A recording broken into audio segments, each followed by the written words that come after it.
no tuyina abantu mwami kungu abayina ebigendererwa ebitali ffe bye tulowooza. That's a very powerful statement, Honorable Aida.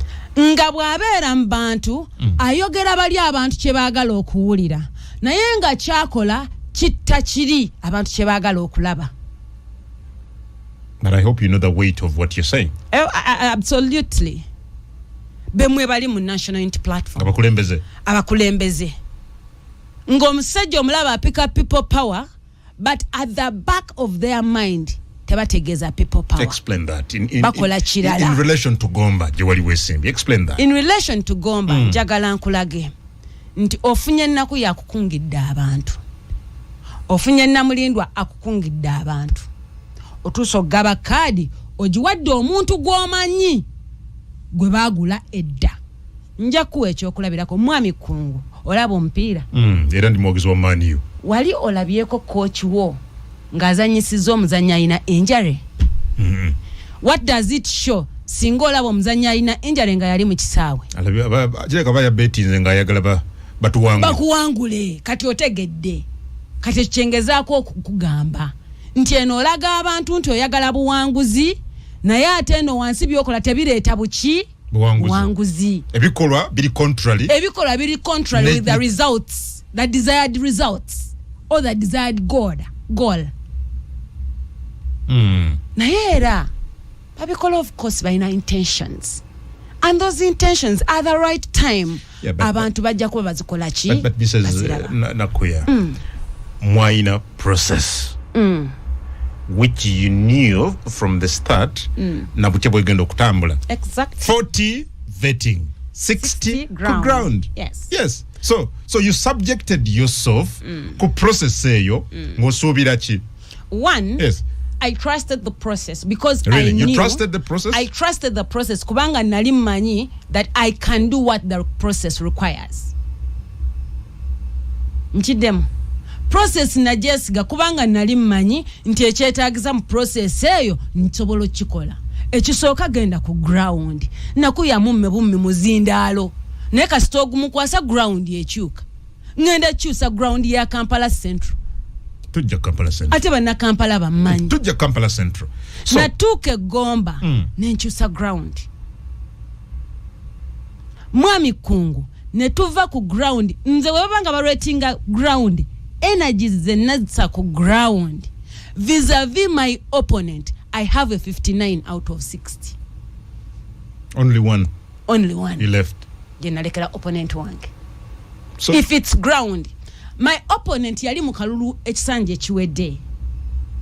My opponent, and fortunately Muganda President Robert Kyagulanyi Sentamu, she's called Sentamu Betty. Mwanyina. Yeah, Mwanyina.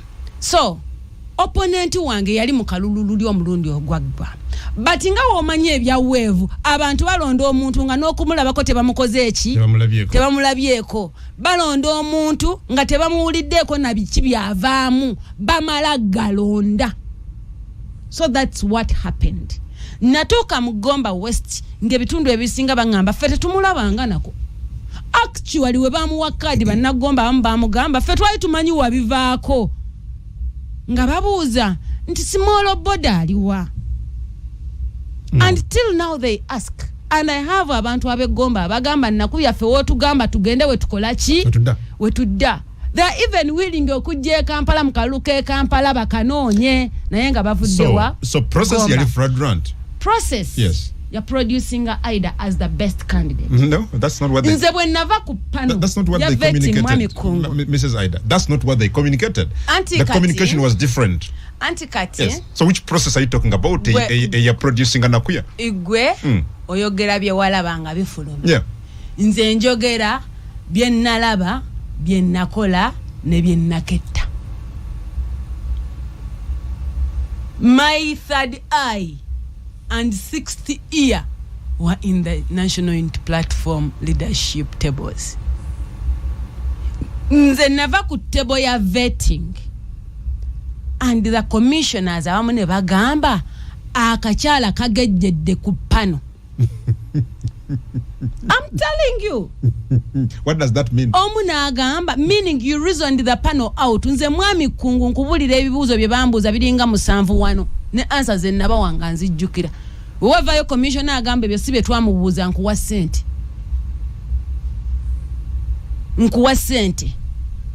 Omulala n'agamba, for sure we have interviewed abakyala bonna. Naye n'omukyala. Wanjawulo. Yakozesa luzungu yagamba, she is exceptional. Yabasinze. Kati wobanga abakyala bonna aba National Unity Platform beba interviewing before me nabasinga owe gomba namukola ki. And the other thing, they can even open up a debate between Nakuya and Goba Wakad. Okay. I want to get this very straight.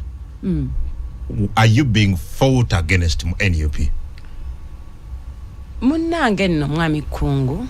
Results ezo wezivayo. I took time and trouble to communicate to different persons. Ate even before. Omanyi NUP yakola ekintu ekiri vague. Vague. Era njagala nkubuulire.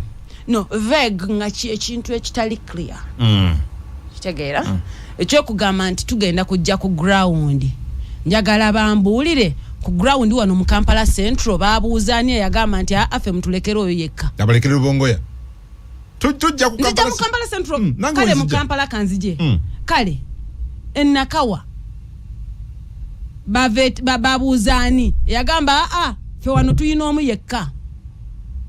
Nubianli. Chairman Nyanzi yali azze nga Lord Mayor ngavudde kubaka MP Kampala Central nga zenga Lord Mayor echa Lord Mayor kivaako adde Kawempe South.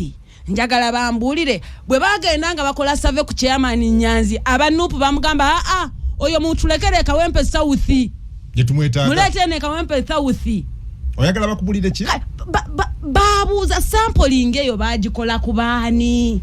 Ekyo kibuuzo si kyangenzekka naye n'abantu eri bakyebuuza abawuliriza batwebuuza bakyebuuza nti babuuza kuba iso babuuza kuba piso babuuza kuba poliisi babuuza kuba clergies babuuza baanife abantu ab'owansi nga tetwalabayo batubuuza wano mu bitundu ebyaffe. Egomba babuuzaani. Do you have doubts nti abali babuuza ground okuva mu kibiina ekya NUP Egomba tebajja? Ekituufu kyekyo.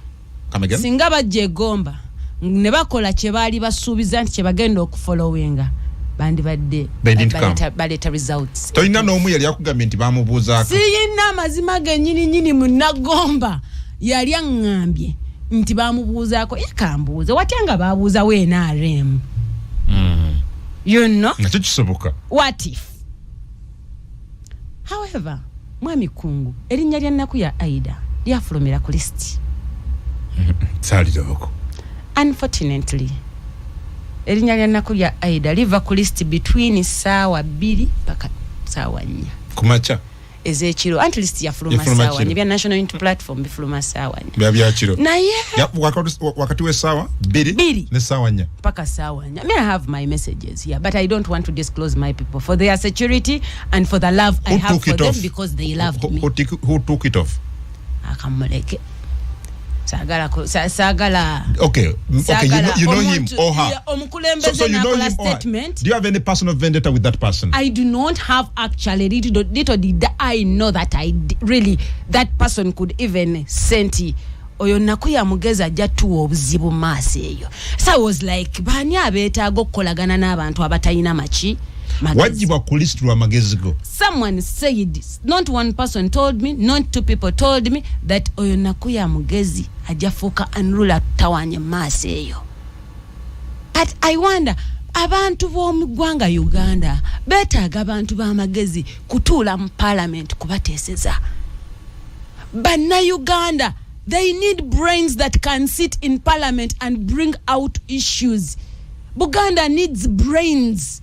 Actually needs brains. Ranzururu needs brains. Northern region needs brains, not just candidates. Mwami kungu oba yagala ekyo okukitegeera obulungi, genda ngo allocating aba candidates abali mu different regions vis-a-vis be bawadde ne be basudde. Because when we talk about these things, people think that we are becoming personal, but we are not becoming personal. Bawadde bani Tosobola kukwata musambi ngali injured n'omuteeka mu kisaawe n'osubira obuwanguzi. And the other thing, tewali maama atamwana gwazadde okujjako omulabye mu National Unity Platform. Come again? There is no mother that kills their own daughter or son. N'ozaala omwana n'omuyonsa n'omulabirira n'omukuza n'olaba ku kaseera ke yanditandise ate okugasa n'omwetugira. Gwe mwana oyo mu NUP. No, I may not be that child, but I may still be that child. No, you are, because bakutuze according to you otugiddwa bakuleze bakuziza n'okusalako omutwe. Nze kati mu National Unity Platform ate oba nze ngenda kufuna category entuufu weneteeka. But when I talk about that, I'm looking at members of parliament who have performed right in parliament. Naye nga basavinzeyo ekisanja kimu. Like National Unity Platform negamba kati gwe tokyagwana. Joyce Bagala. The likes of Simba Fred Kagwa. Aba bano genda bakola otya? Paul Nsubuga. Ani gwolese Paul Nsubuga, look at the young boy. Naye pressure, let me tell you, the pressure the National Unity Platform incites on people before giving them cards. Emalokuta. Really? Emalokuta nkugambye era abakulu abamu bawulikikeyo nga bagamba lero kangende mbasaleko obulago. Kangende nkamalemu. To release cards ngokola statement bweto ngoli mukuru. Kangende banandaba. Kangende lero kangende baba. Kangende mbasaleko obulago banavuma byabwe. Kangende mbatte. Kubanga omanyi pressure is too much, tension is too much. Mwami kungu, I have dealt with over 10 women bleeding and crying. Nenge naku je bayina ya card. Nga tebannagibawa, they've put in their money on ground. They've put in their money to do everything. They've put in their money ku kitebe. They've put in their money nembakulu. Really? There was exchange of money? A lot. Ebintu ebimu I do not want to say. No, you say them if they're facts. Because but they are real. There was a lot of exchange of money. Nze waliwo omuntu gwemmanyi twalina mu lukiiko nga tulinganga abakyala musanvu. Naga me, I have done whatever it takes to get this ticket. Ono namuwa milioni 10. Ono nemuwa milioni 10. Ono nemuwa milioni weziti. Atoli ye muntu wange. Ngakola statement mu meeting, it's not inti aida ya byogera. Muntuwe. Ngakola statement mu meeting eyo. Naga nze nkoze buli ekyetagiso okumpaaki ticket ya National Unity Platform. Okay, let me intervene a little bit. Please. At least the good thing you've said, you've dealt with a number of women. Abamu nga batesifyinga biki bye bayitamu okufuna ticket oba butazifuna. There has been rumor out there nti tewaliwo exchange ya sente kyokka. But also we hear that even some women traded their bodies okufuna ticket. I know you have interacted with a number of these people. Do you have any information? And do you think there is some truth allegations? No, not that there is some truth, but it's true. Me, I was trying to talk about some of these things. Wawo mukoto gwetwaliko nga njagala kubyogerako. Noli bwe yalaba nga mbigenda mu deep nanzijako ku mukutu. Okay, now you have the platform. Bwe yanzijako ku mukutu era waliwo gwe yalekako. Namugamba diza abantu sente zabwe ze wakola ki? Ze watwala. So you have the platform. Say it. Byoli yagala okwogerera ku mukutu. Let's talk to them now. Because people was there trading of bodies? It was. So women gave in their body okufuna tickets za NUP. Nkugambye. Yes, andi nabamu ne batazifuna. Really? But it even takes time to groom leaders who know that I do not have to trade myself for such a thing. My body is gold. Mwami Kungu mbadde nkuletera ekigambo omanyi lwaki Katonda agamba nti. Could this be one of the reasons you did not receive the flag? Perhaps, maybe you were mean. Yange, my reasons are, of course, abantu bamanyi nti I'm very persistent and resilient. And many people, by the way, know me by dealing with me. In the city, I am a no-nonsense woman. You see, I don't joke around with things. You saw you missed the ticket? No. If some of your colleagues gave in their body and got the ticket. Mwami Kungu, emyaka giringa 13 emabega. Nagamba banna Kampala ekigambo that never exchange your gold for salt. Never exchange your gold for salt. Ekyo ekiwundu tolikyerabira mu bulamu bwo.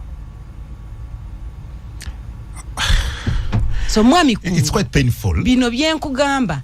It's sekujjubisa by the way. Kubanga obuzibu bwe tubyogerako abantu balowooza nti because tetwafuna ticket or what, but even newe twandifunye ticket, we needed a rehab. Waliwo n'abafuna ticket naye nga beetaaga to be rehabilitated okusinziira ku bye baayitamu owaddeyo ssente nga kati waliwo n'abaŋŋamba n'okuŋŋamba nti nze aida baagimpa naye n'ekyokukikosa sikitegeera. Nyabo. Because at a certain point you thought it was a sure win, and the next minute you get to know that it's never a sure win. So you give in money, you trade yourself, and still you don't get the ticket. And still you don't get. And a lot, Mwami Kungu, chino walabako interview, I can relate to this interview. Honorable Flavia Namulindwa webamubuuza nti ensonga za ticket ziri zitya, n'agamba ticket etwegezaamu kututta. Yeah, I remember she said. Abantu bali nze sibeera nko mu kibiina ky'ebyobufuzi kirina tension ng'ekyo. Mwenna mwali ku bunkenke. Abantu twali ku bunkenke, twali ku pressure ona atolugambo nga lungi as a sign of disorganization. Gwe tebakuwadde. Obeera naye ennaku 2 ne bagikujjako wiiki. Tikati egenze. Ne bagikuwera mu office ne bagikujjirako ku gate. Nti agwe yombadde njiraba wano naye okugifuna kola bwoti ne bwoti leetayo kino na kino. So in doing so, abantu are getting us so desperate because of that. And I know there are so many people who are healing from that. But the best thing is to take on. Mwami Kungu, omanyi lwaki Katonda agamba nti touch not the anointed. Kubanga atwala akadde kanene ng'azimba abaweereza be. Atakinga time okuzimbamu omuweereza we ekintu ekiyina okuyamba abantu abalala. Olwaleero twetaaga ebibiina ebitakinga time okubuildinga abakulembeze abalala. Leadership is not all about creating followers and following. Nti wolekerawo okungobera n'okuwuliriza kyenkugamba gw'oli disobedient nkugoba. Leadership is all about creating more leaders. Nti bw'oba ovuddewo ani akikwata, bw'oba otudde ku mmeeza oyinako abakulembeze bameka abayiwanyisaganya naawe ebirowoozo. Njagala okumwebaza olw'ekyo ekintu. Nze personally he gets his phone n'ankubira. Honorable Mpuga. Nakuya, are you well? Yeah.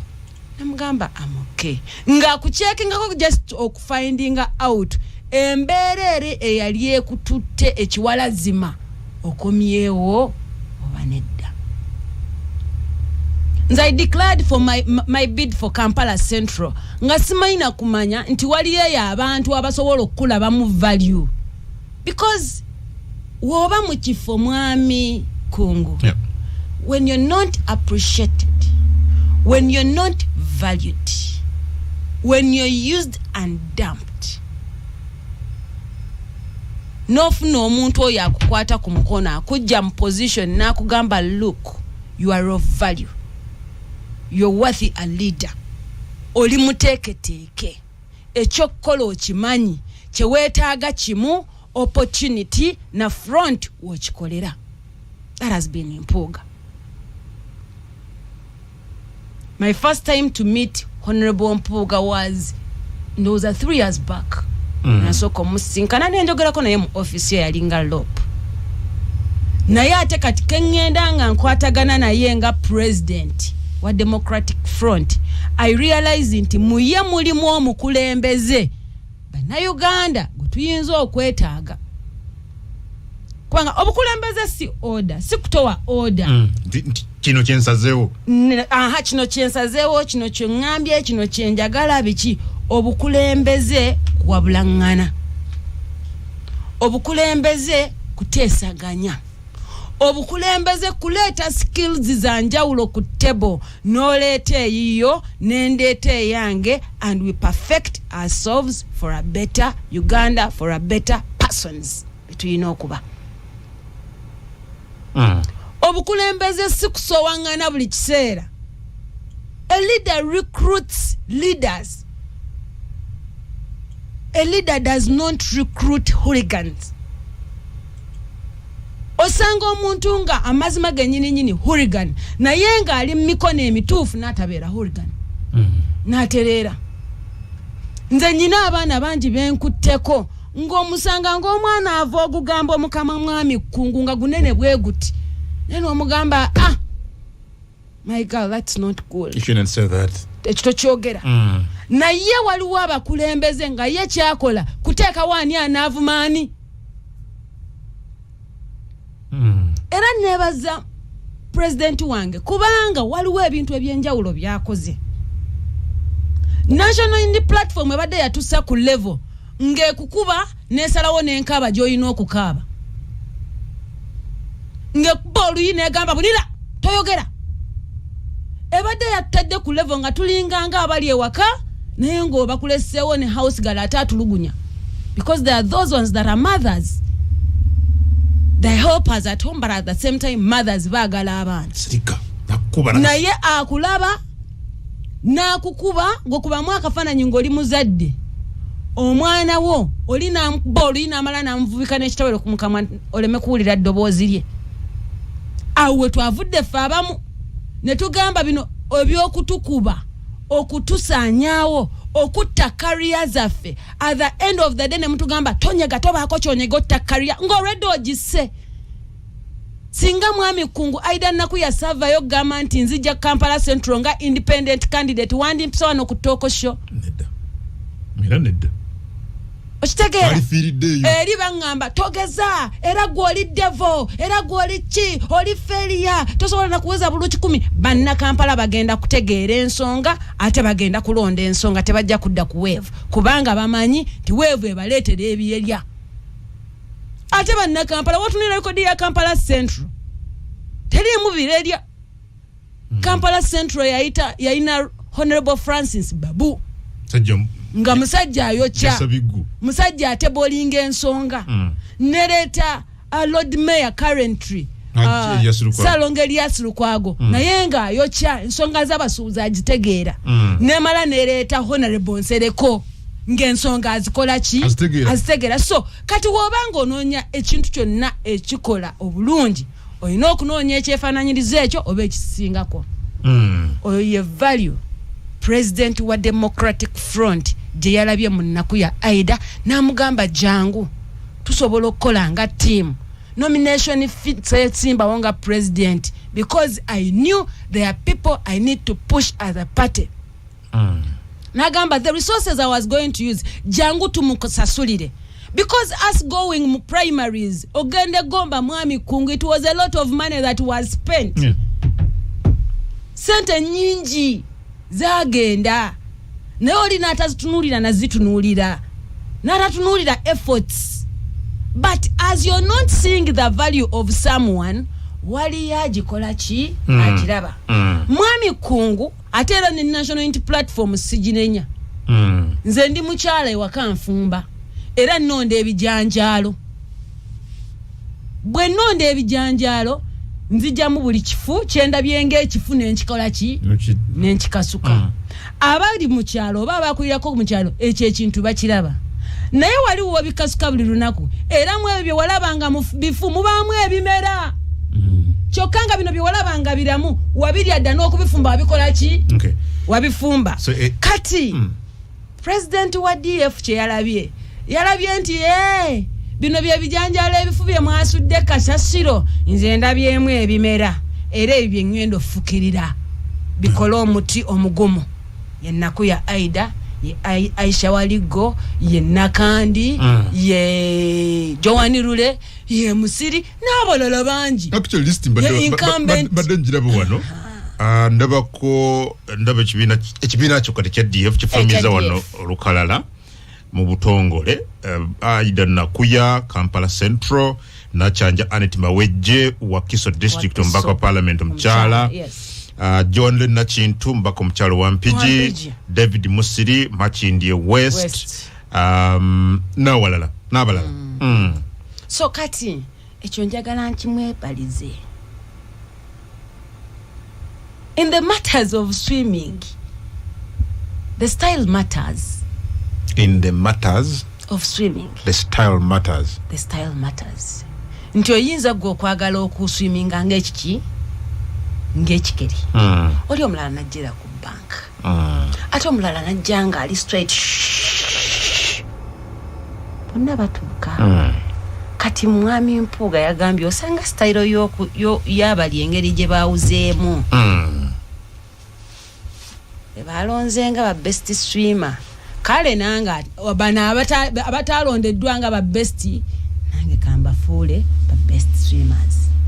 Leaders are born but they are mentored.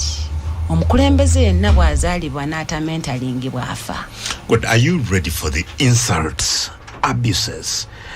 Nga bwe tuziraba kubamu ku bantu abafaanana nga ggwe abalaze obutali bumativu n'ekibiina kya NUP now that you have defected to DF?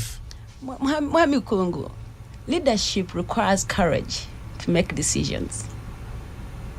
So you're prepared for that? I made a decision. I have all the courage. I have all the resilience. I have all it takes. Whoever insults me, no one insults you nga kusinga. Era bw'obanga okola ekintu omuntu n'akuinsultinga omanya tewali kyakusinga buli kimu okimusinza. Kubanga omuntu gwosinga agamba kimuntu naye Kungu wano tokoze buki bulungi. But the insults, I mean, mu national unity platform waliyo omuntu omunga ina accounts abiri ngava kweno account nadda kweno nga yaliwo kuvuma. That is on record. There are even some leaders in the party that have fake accounts and they insult. Again, that's another. Yes. There are some leaders that I know that have fake accounts that insult. Munup. And some accounts nzoli wa commenting and so no mutegera nti yakizem. They are leaders. Yes. Yes. And they have that time katika nkuwe ekyokulabirako. Njagala nteekayo post mu time ya campaigning nga bali ku trail. Olabe insults zinabaawo. Omala opime nga bavudde ku trail. Olabe insights zinabaawo. Goloza nti abana bano abakoye bagenda ne batandika okukola ebyo ne banoonya TikTok ya Nakuya ne banoonya never. But all that we have a remedy in the Democratic Front fe tuteeka bakulembeze. Well, I have information for you, actually news for you. Nti wogenze Kampala Central ekibadde ekibiina kya NUP kino candidate atenga si mutono ye Ssaabawandiisi w'ekibiina kya NUP. Mwami Kungu buli omwambuza ekyo kibuzo naye nsagala nakiddamu kubanga who knows whether he will even nominate. The Electoral Commission declared the positions vacant, and one of those positions is Kampala Central MP seat. It is vacant. The person who was occupying it is Honorable Nsereko, who is the incumbent. Eyagambye takolachi tadda. Era singa osanga Honorable Nsereko abadde mu race, Aida Nakuya teyandikoze eki teyandibadde mu race. The rest wembanga nasowoddeyo nenesimbawo, I bet you, I believe the rest benalabye nga ba expressing the interest tebalina Kampala ku mutima.